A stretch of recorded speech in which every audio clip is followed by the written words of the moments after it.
Now, on Tuesday, the federal government assured Nigerians that the economy is stable and is moving forward. They've seen seen some level of improvement. There's an increase in the foreign direct investment into the country, and according to the one of the spokesmen of the president, says Nigeria's total crude oil production of 2.06 million barrels per day. That's what Nigeria is producing in terms of crude, so there's no decline. It's just a global situation. But focusing on the economy and how much of improvement there's been, we have two gentlemen in the house, Mr. Emeka Ogwu-Oju of the Southeast Professionals. Thank you for coming on the program. And Vincent Nwani, Director Research and Advocacy, Lagos Chamber of Commerce and Industry. Thank you for coming. Thank you very much. Okay, gentlemen, let's begin with you. What do you think is the state of the nation in terms of the economy right now? I think looking at Nigeria, we are a lower middle income country based on the World Bank classifications. Okay, so we could start from there. And then we'll have the current government with the transformation agenda. And we also have the global situation whereby we know that in most parts of the world you have some sort of a global economic crisis. Some people are one step forward, two steps backward. Some people are moving sideways. Sideways. And then some people are making some, like Japan, trying to make some improvements from where they have been for some years. But be that as may, we'll be talking about 2013, okay, and vis-a-vis 2012. Where are we? Okay. Under normal circumstances, the trajectory should be up. But the reality is that it is not up as it should be overall. But there are some areas, there have been some improvement here and there.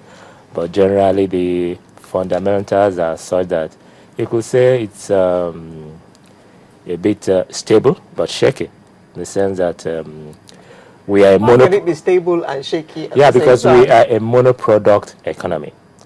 And what is out there, like if you read the oil trading news in the past few days, there are some spot cargoes lying down over there looking for buyers. So in other words, of course, it's a function of demand and supply.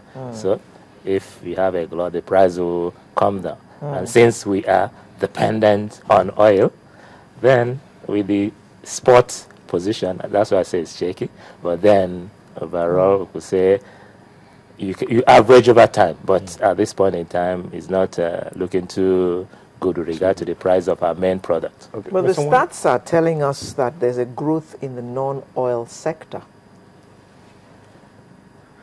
Definitely with regards to the main non-oil sector, which is agriculture, I think there's even, well, I say weather-wise, it hasn't been that bad, so to say, okay, except the flood we had at that point in time, but we're able to manage it. So agricultural-wise, the sort of incentives they are putting in place, vis-a-vis making sure that inputs like fertilizers and stuff get to end users more easily than it used to be. Because you know there was a time there was most like a fertilizer racket in this country, but it's like a thing of the past. So I think in terms of agriculture, there's some upward trend. And with what the Minister of Agriculture is doing, a lot of people who you wouldn't normally think will have interest in agriculture are now looking into agriculture as a business, not as a handout. Okay, so that's why. Is enough being made from that sector for us to look at it as that's our saving grace in the future? That's where we're going to have to go in the future, because our oil is not going to last forever. Yes, I think like for some of us, we're even saying we are looking beyond oil. Okay, and when you're looking beyond oil, you look at areas of comparative advantage. Yes, agriculture is one of it, but not just it. Okay. The main advantage is the quality of the human resource we're going to have. So, I mean, so when we are focusing, it is the Nigerian people, how are we going to improve the quality of the human resource? Then from there. But based on the geography, we are one of those areas that has a lot of potentials once we get at agriculture right, especially with value adds, not just producing raw materials. Yeah. Okay, if I may come, Mr. Nwani, the picture painted, the country, the economy is not in danger, but it has some there has to be some tinkering with it. Now, we look at the mono economy, as the mono economy. What do we do, or where are we where we are now? Okay, just going back a bit to the announcement by the federal government during the week that the economy have done well over the last 3 years. You know, in that announcement, we were told that the Nigerian economy have moved 8 digits from number 44 in terms of economic size to number 36 over the last 3 years, and other numbers like foreign direct investment, the size of our debt market, that is bond market, market capitalization growing, and all of the good numbers. And the reason why the Lagos Chamber of Commerce is here today is not to argue with those numbers, because in terms of nominal numbers, Nigeria is doing very well across board. But again, Nigerians, household and firms are a little bit tired of these numbers because we are not lacking numbers. I think this is time to move from talking the There's talk. There's still unemployment. Exactly. There are no industry to doing the work. Why we're saying this is that Nigeria have done well, but we are highly underperforming. The current state of Nigerian economy is such that even if we decide not to work, GDP will still grow. This is a country where a particular region, Northeast, have been shut down for over a year now.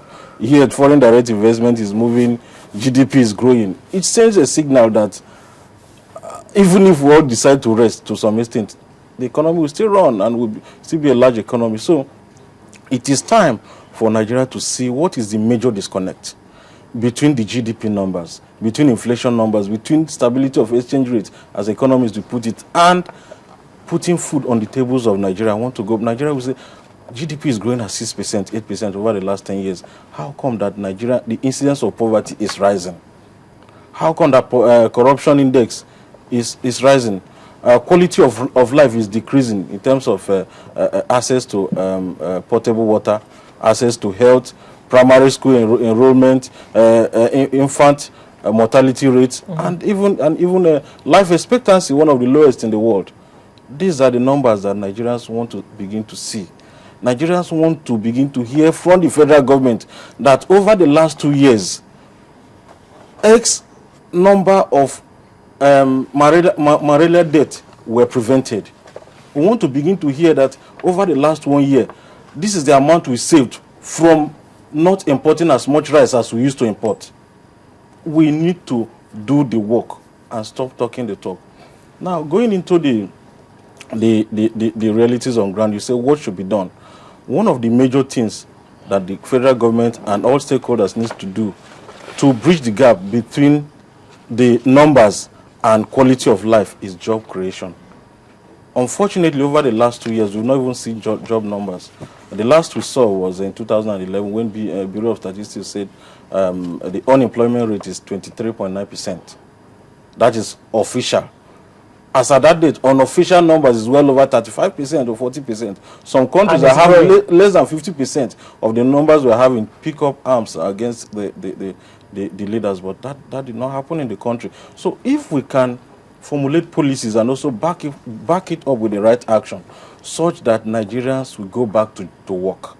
That is GDP driven by employment numbers, not even unemployment. I'm not interested in unemployment number. I want to see how many jobs were created, in which cities, in which sectors, what type of people were hired. These are the numbers we want to see. If I may comment, can you create jobs without industries? Exactly.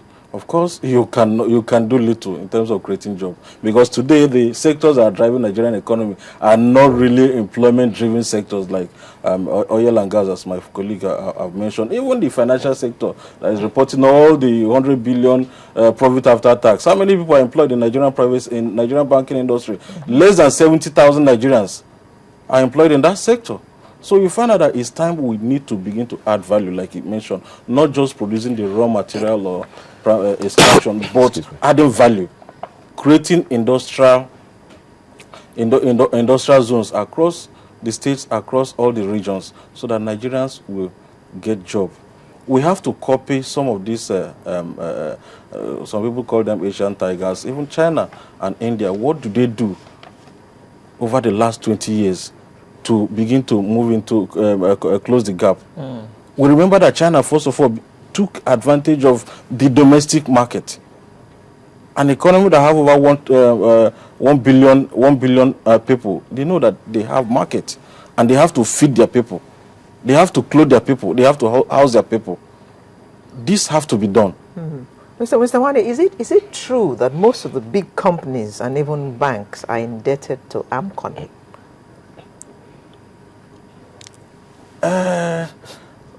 Yeah, banks cannot be indebted. Of course, it's a big story. It's a big story, but the general answer is yes. But the yes have some. We can modify it.